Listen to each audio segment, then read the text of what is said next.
Under the colonial skies of India, nestled among the misty hills of Darjeeling, a girl was born in the year 1913. A girl whose eyes seemed to reflect the spirit of an entire era. Her name was Vivien Mary Hartley, a child of the British Empire born at the crossroads of cultures. Her father was Scottish, her mother Irish, though family whispers suggested traces of Armenian and Indian heritage. But such origins were best left unspoken in a world where success depended not on who you truly were, but on who you appeared to be. At the age of 6, without understanding why she was being punished, Vivien was sent thousands of miles away, to England, to the cold walls of a strict boarding school. She wouldn't see her mother for 2 long years. Childhood loneliness shapes a person in its own peculiar way. Some grow silent, others begin to dream. Vivien chose the latter. In letters to her friends, she confided her hopes in a quiet whisper. "One day, I will be a great actress." This wasn't a childish whim. It was a deep-seated calling. But destiny, as always, was slow to show mercy. In her youth, Vivien fell in love with Herbert Lee Holman, a man 13 years her senior, a respectable barrister, far removed from the world of theater and art. For him, she left her studies at the Royal Academy of Dramatic Art. They married in December of 1932, and within 10 months, their daughter Suzanne was born. Vivien was just 19 years old, yet her spirit found no room to breathe in that marriage. He wanted peace, she longed for the stage. When she began trying her hand at film, it became clear that Vivien Holman was a name that closed more doors than it opened. Her agent tossed around one absurd stage name after another, until she came up with one herself: Vivien Leigh. Elegant, soft, star-like. From her husband, she kept only his middle name, perhaps more out of respect for the past than affection for the present. Vivien entered Hollywood like a soldier going to war, with determination, boldness, and quiet pain. She knew success would demand a price, but she could not have imagined how high that price would be. At the age of 22 in 1935, she achieved her first major success. She was beautiful, intelligent, and immensely talented. Critics called her the embodiment of Southern charm, a symbol of both femininity and strength. Yet behind the polished surface was a storm she couldn't tame. The diagnosis, bipolar disorder, would not be spoken aloud for many years. In the meantime, she simply suffered. From wild mood swings, from inner demons that tore her apart even as the world rose to its feet in applause. Once, during the filming of Ship of Fools, the storm inside her reached its peak. What began as an ordinary shooting day ended in a harrowing, painful episode. Something no one dared speak of, too raw and too personal for the public eye. Such was her path, brilliant, tragic, and theatrical, as if she had never truly stepped off the stage. Vivien Leigh lived a life filled with light and darkness, love and loss, triumph and torment. She dreamed of becoming great, and she did. But greatness, as it turns out, demands more than talent. It demands the soul, and she gave hers completely. When Vivien Leigh stepped onto the stage in the bold and provocative play The Mask of Virtue, the audience fell silent, and then erupted into applause. It was her breakthrough moment. The role of the restless Henrietta wasn't just a theatrical triumph, it was a declaration that a new star was rising, one destined for the heights of international cinema. That night, critics were astonished, and audiences were captivated. But as drama unfolded under the stage lights, a storm was quietly brewing within Vivien herself. Driven by an almost instinctive pull at the height of her own success, she decided one evening to attend a play, a production featuring a rising young actor named Laurence Olivier. The moment she saw him perform, something stirred deep inside her. She turned to her friend with a soft smile and calm certainty and said, "I'm going to marry him." The words sounded reckless. Both she and Olivier were already married. But for Vivien, love was never about prudence. It was how she lived. Boldly, passionately, with everything on the line. After the curtain call, Olivier disappeared backstage. Vivien, true to her fearless nature, followed. She walked into his dressing room, introduced herself, struck up a conversation, and before leaving, playfully kissed him on the neck. It was a mischievous gesture, almost childlike, yet utterly enchanting. Something between them clicked in that fleeting moment. Fame soon followed. After the success of The Mask of Virtue, Vivien signed a major contract and was cast in the epic film Fire Over England. But it wasn't the script that thrilled her most. It was her co-star, Laurence Olivier. On set, the spark between them ignited into a full flame. Their relationship was as beautiful as it was fraught. Two people, both bound by marriages and parental duties, suddenly realized they had found something rare and profound. They became colleagues, then friends, and ultimately lovers. It defied all convention, broke every rule, and flew in the face of society's expectations. But love, as always, makes its own rules. The heart doesn't ask permission to beat faster. Olivier, unable to endure the separation, eventually left his wife and young son. But even then, he and Vivien remained a secret to the world. Their past still held them captive. Neither of their spouses was willing to grant a divorce. So they loved as best they could, hidden from view, stealing moments from the world. And in those moments, there was more truth than in a lifetime lived by the book. In 1937, Vivien Leigh seemed untouchable. Her career was soaring. By her side stood the man she was willing to defy everything for. She was radiant, full of dreams, and firmly believed the best was yet to come. But what no one could see then was that her greatest battle was not on stage or screen. It was within, quiet, unseen, creeping forward like a shadow behind the curtain of a dazzling performance.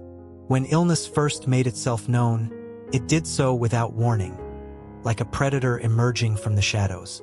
It happened during a performance of Hamlet, with Vivien Leigh playing Ophelia. Everything seemed routine until Laurence Olivier walked into her dressing room. Without provocation, she erupted, screaming at him with a hysteria that felt foreign, as if someone else had taken over. And then, just as suddenly, silence. Calm, as though nothing had happened. It was one of the first signs of her bipolar disorder.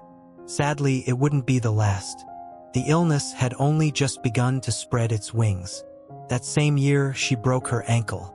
Confined to bed, Vivien spent her days immersed in a novel, Gone with the Wind by Margaret Mitchell. She didn't just read it, she lived it, breathing in the heroine's passion, pain, and defiance. When she learned that David O. Selznick was planning to adapt the book for the screen, something ignited in her.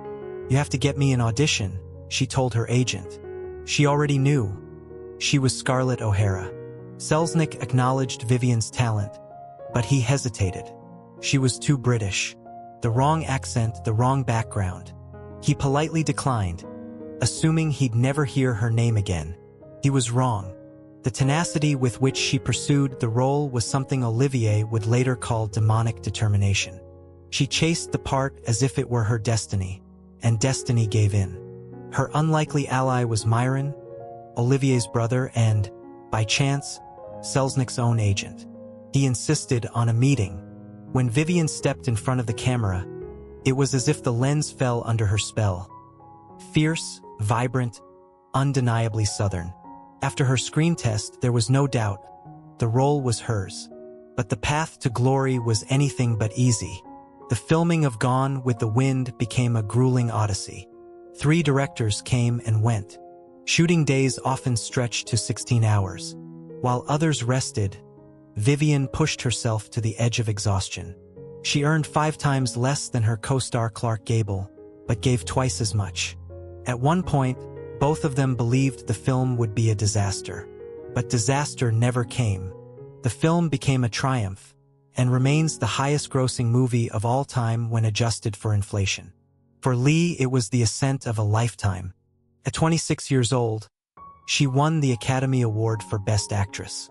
That night, she shone, but the light of her triumph cast a shadow. On the drive home, Laurence Olivier seemed unable to contain his inner storm. He snatched the Oscar from her hands, and, according to his son Tarquin, came within a breath of striking her with it. Later, Olivier admitted to being consumed by jealousy. A dark, bitter jealousy that began to cloud their happiness like a gathering storm. Even so, the year 1940 brought hope. Vivien and Olivier finalized their divorces and were finally free to be together. Officially, fully. But love came at a cost. Both gave up custody of their children. Their love was real, but not without sacrifice. They married in secret, surrounded by a small circle. Vivien's bridesmaid was none other than Katharine Hepburn, radiant and fiercely independent. It felt like the beginning of a new chapter, one where the two of them, free and inspired, would conquer stages and screens together. Their first joint production was a play, Olivier as Romeo, Leigh as Juliet. They poured everything into it. Their energy, their hopes, more than $10,000. But fate turned once again. The production flopped. The roar of applause was replaced by silence. Losses, disappointment, and the first real cracks in what once felt unbreakable. This was the beginning of a story where love, talent, and madness walked hand in hand. The story of a woman whose soul was too sensitive for the world, but far too strong to go down without a fight. At the very moment when her life seemed on the brink of blossoming into full color, a dazzling career, love, the glitter of global stardom, Vivien Leigh quietly began to fade. The delicate cracks in her spirit, barely noticeable at first, deepened into gaping wounds over time. Her voice, once soft and velvety, grew sharp and foreign, tinged with a strange fury. But it was her eyes that changed the most.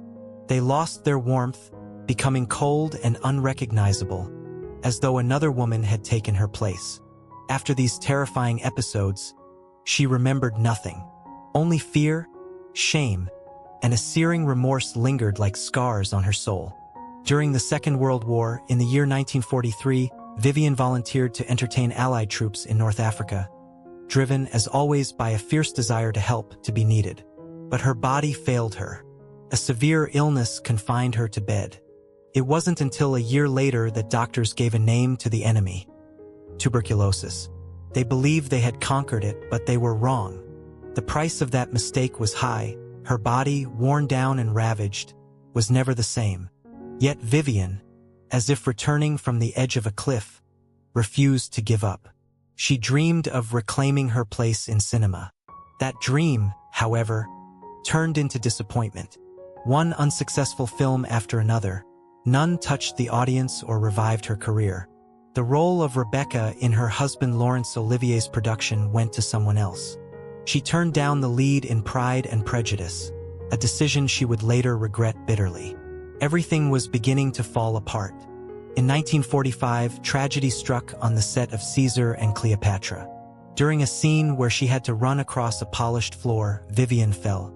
She was pregnant. The loss of the child was not just painful. It shattered her. Depression, sleepless nights, physical collapse, and beneath it all, a relentless mania she couldn't control. She sought comfort in fleeting encounters, chasing warmth and forgetfulness in the arms of strangers. Cab drivers, couriers, men on the street. These reckless liaisons eroded not only her reputation, but also her marriage. While she and Olivier toured Australia, he discovered a promising young actor, Peter Finch. In a cruel twist of fate, the man Olivier helped bring into the spotlight became the one who stole his wife. Vivien and Peter began an affair. Olivier, exhausted and broken, felt not so much jealousy as a strange sense of relief. The year 1948 was particularly devastating for Leigh.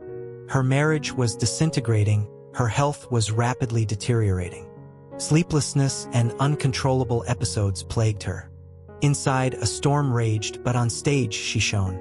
That year, she accepted the role that would define her, Blanche DuBois in A Streetcar Named Desire.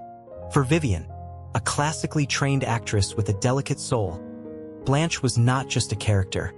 She was a mirror, portraying a wounded, fragile woman on the brink of madness. Vivien seemed to live out her own torment.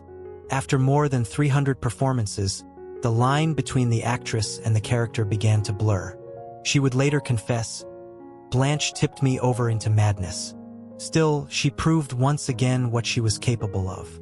In the film adaptation, her performance earned her a second Academy Award. But triumph was fleeting. Almost immediately after receiving the honor, another wave of despair overtook her. In 1953, she was cast in the lead role of Elephant Walk, but the production quickly spiraled into chaos. Vivien suffered a severe breakdown, hallucinations, paranoia, insomnia. It all became a terrifying blur. She was replaced by Elizabeth Taylor. In her despair, Vivien sought solace in the familiar, rekindling her relationship with Finch. But on her return flight to Los Angeles, she was gripped by a panic attack mid-air. She tried to break free from her seat, to run, as if she could somehow escape herself. By then, Laurence Olivier knew the truth. There were no more options. He admitted her to a psychiatric hospital, where she spent 3 months. Electroshock therapy, isolation, pain. What should have remained a private tragedy became a public spectacle, because a star falling apart in full view of the world draws not compassion, but headlines. And so unraveled one of the most haunting and beautiful stories of the 20th century.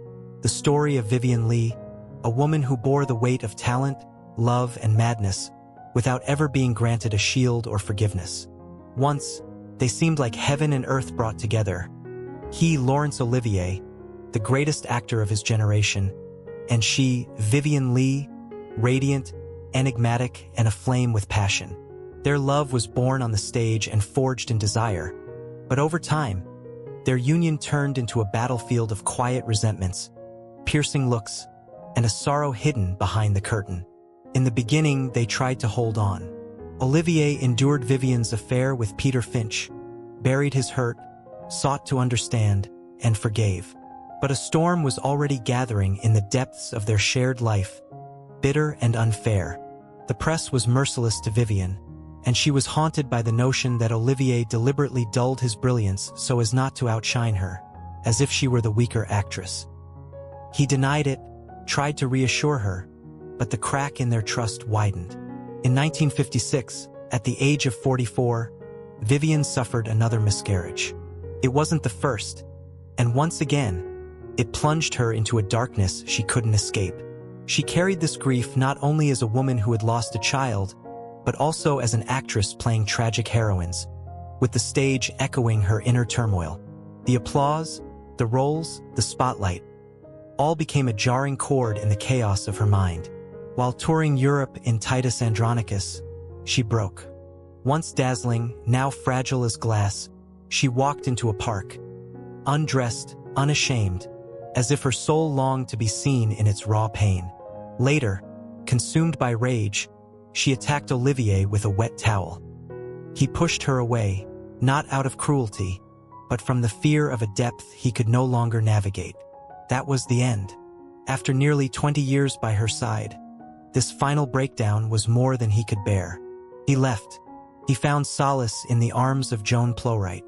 And yet, years later, he would confess, "I never loved anyone as I loved Vivien."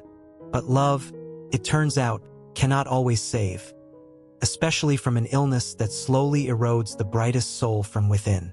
Vivien wasn't alone for long.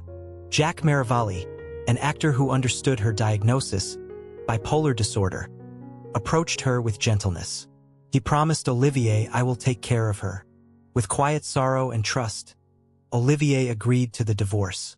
It was finalized in 1960. Olivier tried to part with grace. He wrote her a letter, tender, grateful, full of respect, praising the dignity with which she accepted the end of their marriage. He knew how hard it had been for her and deeply admired her strength. But after the separation, Vivien's behavior grew increasingly erratic, sometimes frightening. She once rented a car and burst into tears over its color, demanding it be repainted. She began traveling with her paintings, Renoir, Picasso, as if art was the only barrier left between her and a world collapsing around her. She believed the stage might still save her. In 1963, she agreed to perform in the musical Tovarish, hoping that creativity would once again offer her a lifeline. But the stage no longer offered refuge. Rehearsals turned into disasters. She forgot lines, sang off-key, rushed through arias at triple speed. One night, she even lashed out at her co-stars mid-performance, leaving the audience in shock. This was no longer acting. It had become a reflection of a soul in ruin. Thus unraveled one of the most dazzling fates of the 20th century. Tragic, like the roles she loved so dearly, Vivien Leigh's life remains in memory not only as a series of sorrows, but as the story of a woman whose soul was too delicate, too exposed for this world. And yet, despite the pain, she left behind a light, haunting, heartbreaking, unforgettable. Vivien Leigh, a name that shines like a flicker through the fog of history, leaving behind not just a legacy but a deeply emotional drama. Her life resembled an explosion, vivid yet tragic, filled with light and shadows, struggle and beauty. Behind every smile and every glimpse of success, there was a profound and painful inner storm, a severe bipolar disorder that bound her mind and heart. In 1965, during the filming of The Night of the Generals, known as the Ship of Fools in Russian, one of those moments came when the storm burst out. In a tense scene, Vivien seemed to lose control and struck her co-star Lee Marvin with a high-heeled shoe so forcefully that it left a scar on his face. This incident marked the end of her film career, a final dramatic drop as her star was already fading. It seemed fate had one more trial for Vivien. In the summer of 1967, tuberculosis she had been battling returned with relentless force. She lay exhausted and alone, fighting both the disease and herself. And in one of those quiet moments, when hope still seemed possible, she got up to go to the bathroom and collapsed. Her heart stopped, and no one was able to bring her back. Though Vivien and Laurence Olivier had separated 7 years earlier, their bond remained unbroken. Upon hearing of her passing, the great actor rushed to say his final farewell. He helped arrange her funeral and made sure her ashes were scattered near the home she loved. London's theaters, mourning the loss, dimmed their lights for an hour, a tribute to a candle extinguished far too soon. The most touching testament came from Laurence Olivier himself. In her final weeks, he watched her films again and could not hold back his tears. It was love, he whispered, and Vivien, despite everything, felt the same. She once said, "I would rather have a short life with Larry than a long one without him." Those words now echo as a story of great love and tragedy, a tale impossible to forget. If you found this story compelling, leave a like and subscribe, because behind every such episode lives a whole life, painted in both bright and dark shades.